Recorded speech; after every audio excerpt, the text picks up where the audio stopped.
I really love science and studying about plants is my favorite part. Today I have designed a DIY microscope, and to test it I have a few leaves and flowers from my garden. I am going to show you the petals of flowers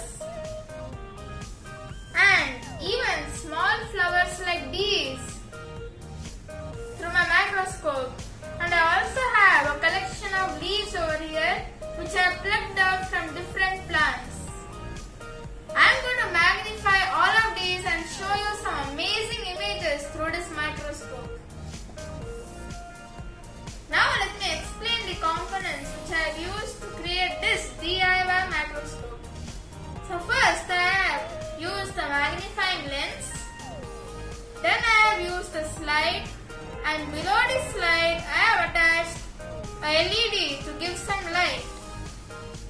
Now let us check out the images. Wow, it's really awesome to look at the leaves so closely.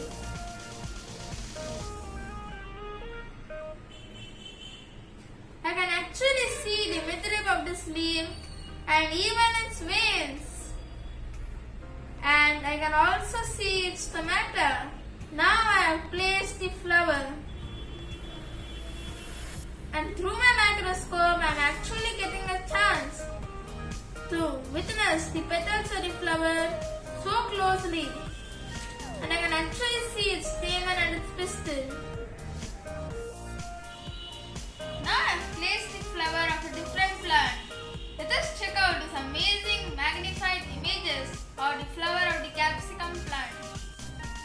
Do you remember the tiny flower which I had shown in the beginning of the video?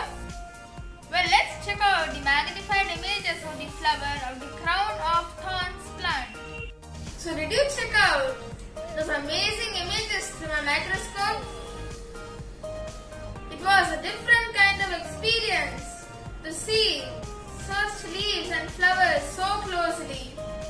So you too can try creating a DIY microscope, and after collecting a few leaves and flowers, you too can have fun observing them.